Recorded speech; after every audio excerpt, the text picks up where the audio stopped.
SSKM এর যে super, যে মমতার চাকর মণিময়, তার চুলের মুঠি ধরে তুলে নিয়ে গেলে আর কাকুকে এইমসে নিয়ে গিয়ে ভালো করে একটু পালিশ করলে কাকু তার সাহেবের কীর্তিটা বলে দিতে পারবে। ও ভেবেছে যে সুপ্রিম কোর্টটা ওর পিসি চালায়, ও যে কায়দাতে পশ্চিমবঙ্গ চালায়, একটা হরিদাস পাল সরকারের কেউ নয়, বলে বার্ধক্য ভাতা কাল থেকে দেব, বলে প্রধানকে সরিয়ে দেব,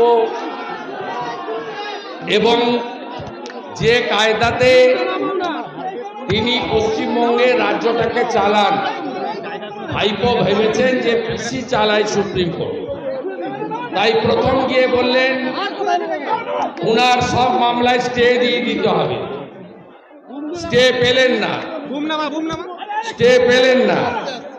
এখন গেলেন আজকে আবার যে আমার পছন্দের যেটা তো পিসির কাছ থেকে শিখেছে, কারণ পিসি নন্দীগ্রাম নিয়ে মামলা করতে গেছিলেন 2.5 বছর আগে। তখন বলেছিলেন যে আমি কৌশিক চন্দ্রের এজলাসে মামলা শুনব না, পিসির পছন্দের জাজ দরকার। তার জন্য পিসি 5 লাখ টাকা জরিমানা দিয়েছেন কলকাতা হাইকোর্টের বারের কাছে। ঠিক পিসি যেমন ঝাড়ে তো আলাদা বাঁশ হয় না, যেমন ঝাড় তেমন বাঁশ। তাই পিসির ভাইপো আজকে সুপ্রিম কোর্টে গেছিলেন।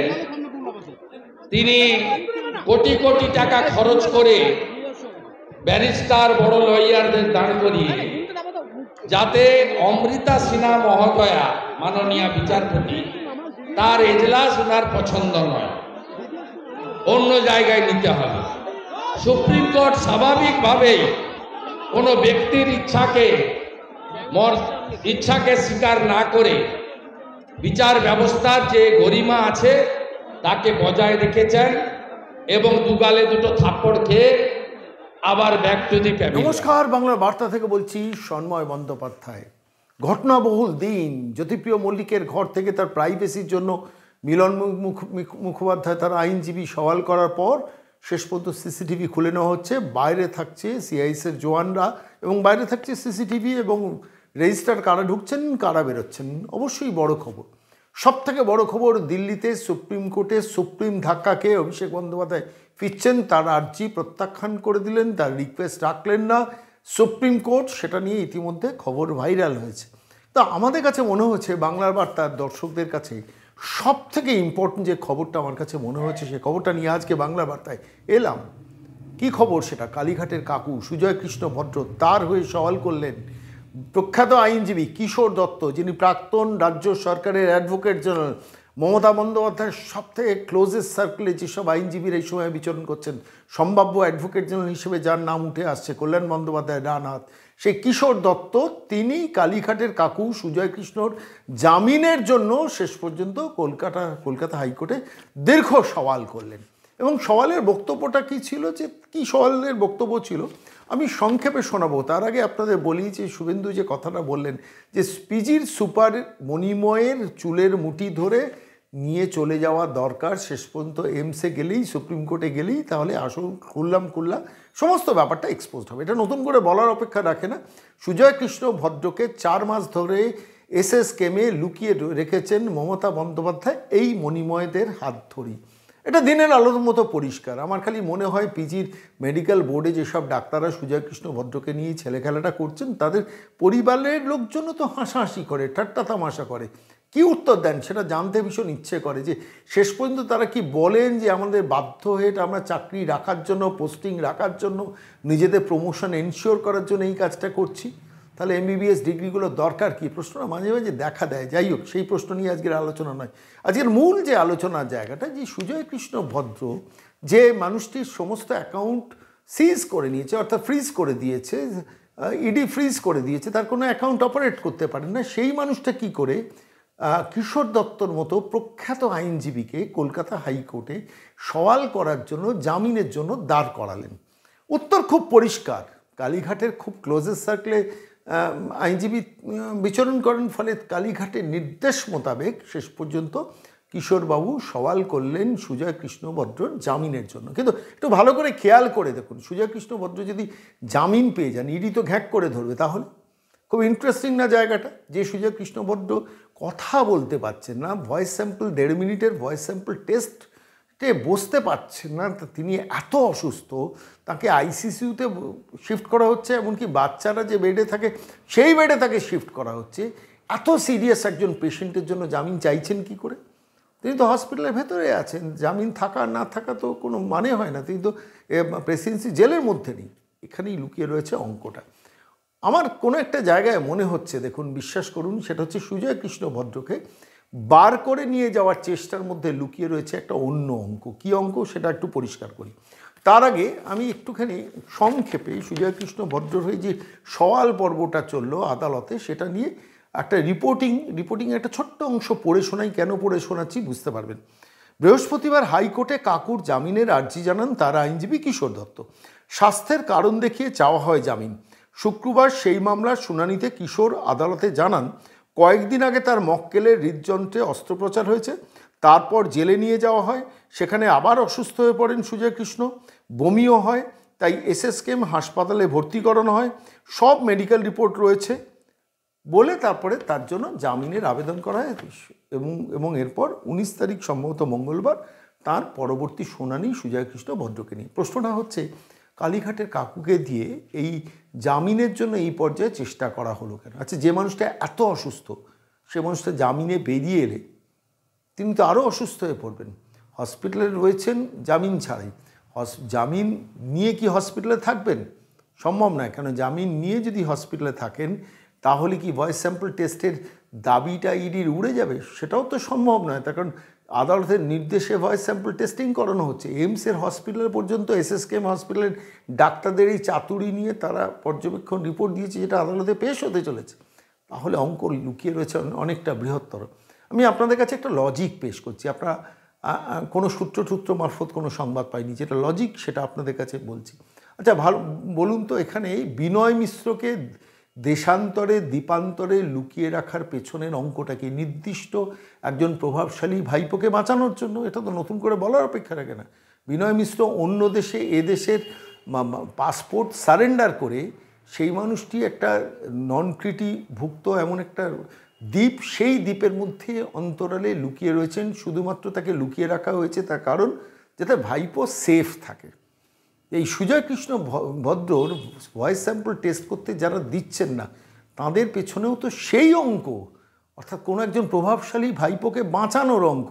ফলত আলটিমেটলি যেটা দাঁড়াচ্ছে, সেই সুজয় কৃষ্ণ ভদ্র যদি জামিন পেয়ে যান, জামিন পেয়ে হসপিটাল থেকে বেরোলেন, তার মানে কি সঙ্গে সঙ্গে ইডি ভয়েস স্যাম্পল টেস্টিংয়ের দাবিটা জোরালো হবে না? একটু ভালো করে ভেবে দেখুন। যে মানুষটা জামিন পেলেন, যে মানুষটা বেরিয়ে আসছেন, তার মানে তিনি আইসিসিউতে ভর্তি থাকার পেশেন্ট নন, তিনি বেরিয়ে আসছেন। তো বেরিয়ে এলে তাহলে তাকে ভয়েস স্যাম্পল টেস্টের জন্য আদালত থেকে নির্দেশ কার্যকরী করা তো অনেক সহজ হয়ে যাবে। সেখানেও রয়েছে অঙ্ক লুকিয়ে। এমন সময় হয়তো হসপিটাল থেকে বার করা হবে যখন সুজয় কৃষ্ণ ভদ্রর পাশে সেই সময় ইডির কোনো অফিসার থাকবেন না।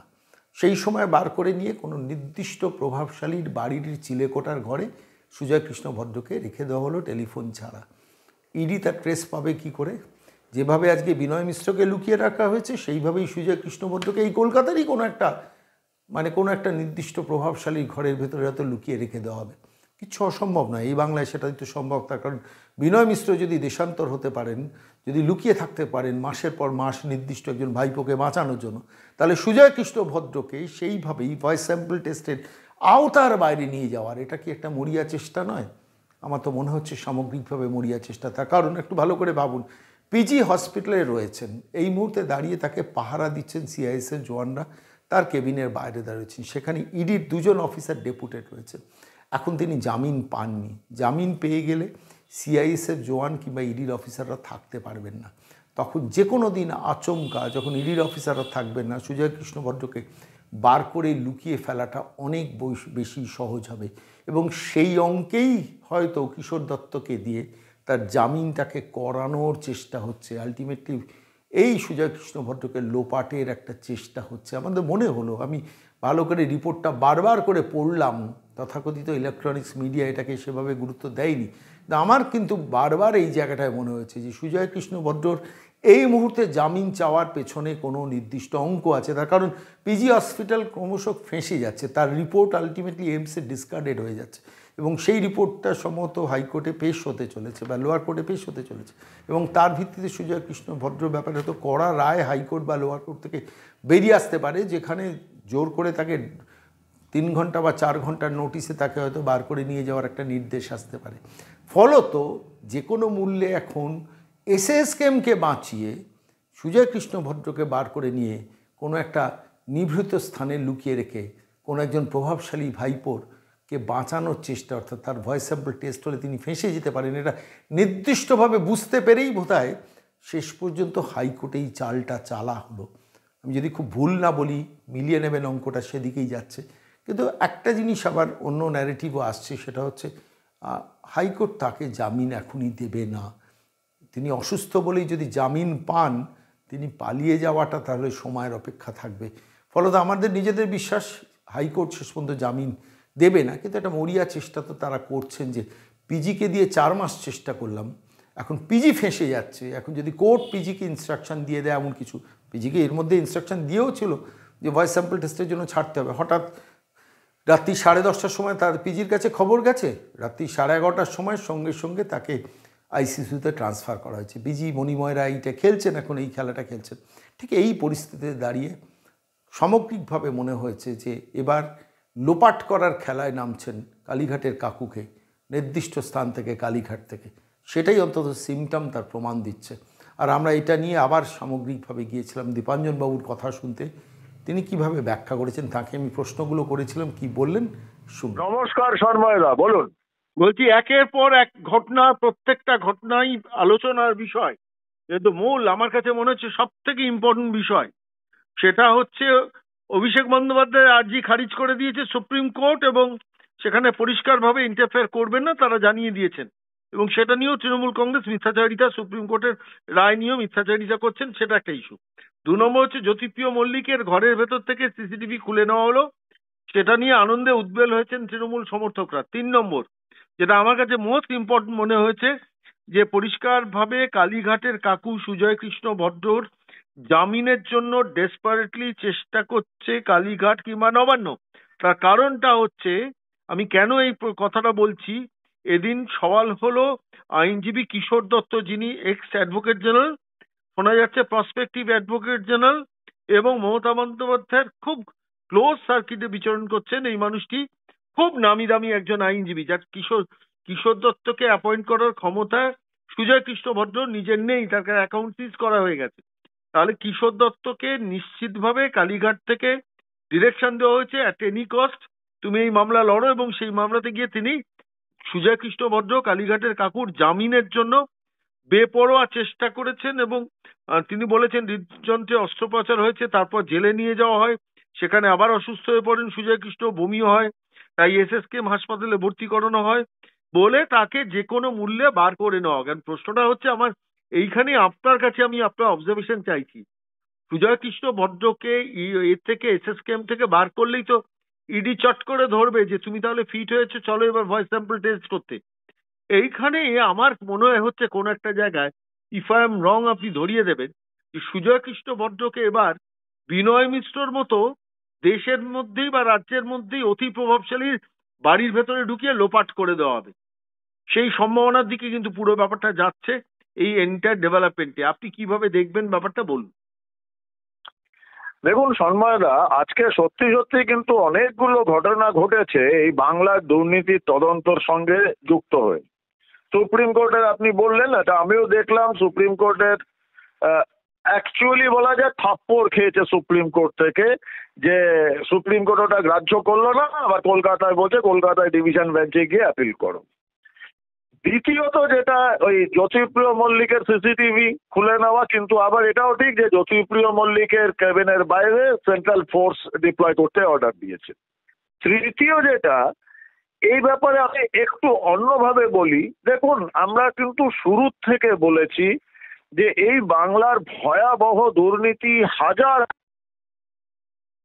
ট্রেনিং হয়ে বাইরে যাওয়া, বিদেশে যাওয়া, এই পুরো ব্যাপারটার সঙ্গে কিন্তু বাংলার সঙ্গে একটা অসম্ভব নেটওয়ার্ক যুক্ত একটা ইন্টারন্যাশনাল মাফিয়া সিন্ডিকেটের যোগ রয়েছে।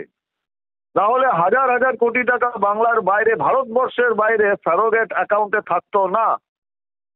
এবার এই যে ওয়ার্ল্ড মাফিয়া সিন্ডিকেট, এরা পারে না এমন কোনো ব্যাপারই নেই পৃথিবীতে। যে কোনো সময় যে কোনো জায়গা করতে পারে এবং সেরকম নেটওয়ার্ক ওদের রয়েছে। এবং যদি কোনো প্রশাসনের তাতে একটু আশ্রয় প্রশ্রয় থাকে, তাহলে সিন্ডিকেটের জন্য একটা মানুষকে লোপাট করে দেওয়া বাঁ হাতের খেল। বিশেষ করে এই যে সুজয় কৃষ্ণ ভদ্র, সে কিন্তু এই পুরো দুর্নীতির তদন্তের, বারবার বলেছি আমরা, কফিনের শেষ পেরেক। এই পেরেকটি আকারে ছোট, কিন্তু এই পেরেকটা না হলে কফিনের দরজা বন্ধ করার একটু সময় লাগবে। সেই পেরেকটিকে যেভাবে হোক ইডিকে প্রোটেক্ট করতে হবে এবং তার জন্য ইডি যেন অ্যাডভান্স মুভ করে ইমিডিয়েট বেসিসে, কলকাতা হাইকোর্ট থেকে শুরু করে সুপ্রিম কোর্ট সব জায়গায়। কারণ যেটা বলছেন এটা তো খুব স্বাভাবিক যে সুজয় ভদ্রকে জামিন করিয়ে নিশ্চয়ই হাওয়া বদলের জন্য কোনো স্বাস্থ্যকর জায়গায় নিয়ে যাওয়া হবে না। ওকে চিরতরে লোপাট করে দেওয়ার চেষ্টাও চলতে পারে, কেউ না কেউ তো করবে, বিশেষ করে সিন্ডিকেট, মাফিয়া সিন্ডিকেট যখন জড়িত। তো জামিনের আবেদন উনি করতেই পারেন, সেটা ওনার আইনি অধিকার। কিন্তু জামিন যদি পেয়ে যায় তাহলে তদন্ত ক্ষতিগ্রস্ত হবেই। কারণ একটা আশঙ্কা থেকেই যাচ্ছে সুজয় কৃষ্ণ ভদ্রর পৃথিবী থেকে চিরতরে লোপাট হয়ে যাওয়ার। এই আশঙ্কা থেকে ইডি যেন ইমিডিয়েট মুভ করে কোর্টে যথোপযুক্ত ব্যবস্থা নিয়ে। আমি আপনাকে এইখানে একটুখানি আপনার সঙ্গে ডিফার করছি। চিরতরে লোপাটের কোনো দরকার হবে না। সুজয় কৃষ্ণ ভদ্রকে কোনো সেফ কাস্টাডিতে বিনয় মিশ্রর মতো দেশের অভ্যন্তরে অতি প্রভাবশালী বাড়ির চিলেকোঠার ঘরের মধ্যে ঢুকিয়ে রেখে দেওয়া হবে, যেখানে ইডি তন্ন করেও খুঁজে পৌঁছতে পারবে না, তাকে নোটিশও সার্ভ করতে পারবে না। ভয়েস স্যাম্পল টেস্ট একদম দূরবর্তী স্থানে চলে যাবে। আমি সেই ভয়টা, সেই আশঙ্কাটা করছি। তা নাহলে এই মুহূর্তে দাঁড়িয়ে জামিন যদি পেয়ে যায়, পাবে না এটা ধরে নেওয়া যায়, যদি পেয়ে যায় তাহলে তো তাকে সঙ্গে সঙ্গে ইডি খ্যাক করে ধরবে। এবার রাতের অন্ধকারে এসএসকেএম হসপিটাল খেলে দিল যে গতকাল রাত্রি 2টোর সময় রিলিজ করে দিয়েছি, বা যে কোনো সময় রিলিজ করেছি যখন ইডি নেই, এবং সঙ্গে সঙ্গে তাকে নিয়ে গিয়ে এমন একটা নির্দিষ্ট ঠিকানায় রেখে দেওয়া হলো দক্ষিণ কলকাতার, যেখানে ইডি ত্রিসীমানা পৌঁছতে পারবে না। মানে কাকুর কণ্ঠস্বর এত ইম্পর্টেন্ট হয়ে গেছে যে আপনি একটু ভালো করে খেয়াল করে দেখুন, কিশোর দত্তর মতো অতি নামকরা আইনজীবী, প্রাক্তন অ্যাডভোকেট জেনারেল এবং সম্ভবত ভবিষ্যতে অ্যাডভোকেট জেনারেল এবং রাজ্যের মুখ্যমন্ত্রী ক্লোজেস্ট সার্কিটে যেসব অ্যাডভোকেটরা আছেন তার মধ্যে তিনি, তাকে নামানো হলো জাস্টিস, সম্ভবত জাস্টিস তীর্থঙ্কর ঘোষের বেঞ্চে, আমি যদি ভুল না হই, তো তার বেঞ্চে না হলে কোনো একটা বেঞ্চে, সেখানে দীর্ঘ সওয়াল করা হলো কালীঘাটের কাকুর জন্য। খবরটা মেইন স্ট্রিম মিডিয়া মিস করে গেছে যে এত বড় একটা খবর, যে যেখানে কিশোর দত্ত প্লিড করছেন সুজয় কৃষ্ণ ভদ্রর হয়ে, এবং তার লজিক গুলো আমি শুনছিলাম। যাই হোক, লজিককে কাউন্টার করার জন্য ইডি আছে। কিন্তু আমি আবারও বলছি, আমার আশঙ্কার জায়গা যেটা, দেখুন, যে কোনো ঘটনার মধ্যে থেকে আসল রহস্যটা খুঁজে বার করাটা আমাদের কাজ, আমরা যারা মিডিয়াতে কাজ করি। আমার কিন্তু ভয় হচ্ছে বিনয় মিশ্রকে ধরলে যেমন ভাইপো গড়াদের ভেতরে যাওয়াটা সময়ের অপেক্ষা থাকবে, তেমনি সুজয় কৃষ্ণ ভদ্রকে আপাতত পুরো নিখোঁজ করে দিতে পারলে কয়েকটা বছর, মানে তিনি থাকবেন পৃথিবীতে কিন্তু তাকে ট্রেস করতে পারবে না, এমন কোনো অঙ্ক পেছনে খেলা নেই তো। সব সম্ভব এই বাংলায়। আমি আপনার সিনপসিস চাইছি এটা নিয়ে। দেখুন সন্ময়দা, আমরা একটা জিনিস হয়তো মিস করে যাচ্ছি, যে সুজয় ভদ্রের ক্যাবিনের সামনে বা ওই বেডের সামনে দুজন সিআইএসএফ জওয়ান এবং দুজন ইডি অফিসার 24 ঘন্টা করে মোতায়েন করেছেন কোর্টের অর্ডারে। সেখান থেকে আমার মনে হয় না চট করে কিছু করা যেতে পারে, এত সহজ হবে না। সেই জন্যই এটা ইডি অ্যাডভান্স ভেবে নিয়েছিল। কারণ দেখুন, ব্যাপারটা তো ইডি ডিল করছে অপরাধীদের নিয়ে।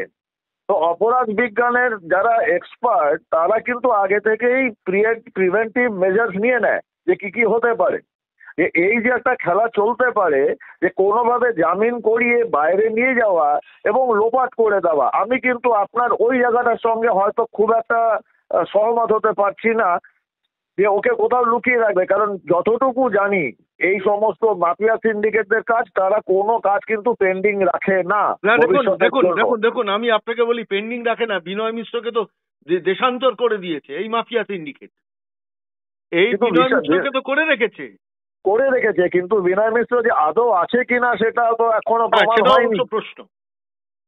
তো কেন? সেই জন্য বলছি, কিন্তু ওই সুযোগটা আমার মনে হয় না ইডি দেবে, কিন্তু ইডিকে ইমিডিয়েট আদালতে মুভ করা উচিত। ইডি যেন তৈরি থাকে, তবে এত সহজ হবে বলে মনে হয় না, কিন্তু একটা ষড়যন্ত্র তো নিশ্চয়ই হয়েছে, এতে কোনো সন্দেহ নেই। নাহলে এত বড়, এত মানি দামি নামি আইনজীবী কি করে অ্যাপয়েন্ট হচ্ছেন? অবশ্য আমরা দেখেছি অনুব্রত মণ্ডলের ক্ষেত্রেও সমস্ত অ্যাকাউন্ট ফ্রিজ, ভারতবর্ষের শ্রেষ্ঠতম লয়াররা আসছে। তো এটা নিয়ে তো আমার মনে হয় আদালতে প্রশ্ন করা উচিত, ভাই এই লয়াররা এত ডিক্লারেশন দিন যে ওরা ফ্রি অফ কস্ট লড়ছেন, অথবা জানান যে এদের ফিস কোথা থেকে কারা মেটাচ্ছে, তাহলেই বোঝা যাবে অপরাধের উৎস। ঠিক। দেখা যাক কি হয়, কিন্তু এটা নিঃসন্দেহে একটা চিন্তার ব্যাপার। আমার মনে হয় ইডি যথোপযুক্ত ব্যবস্থা নেবে। সন্ময় দা, ফর দ্য বেস্ট, দেখা যাক কি হয় শেষ পর্যন্ত। অনেক ধন্যবাদ দীপাঞ্জন বাবু আপনার ধন্যবাদ। সঙ্গে থাকার জন্য। ধন্যবাদ, জয় হিন্দ।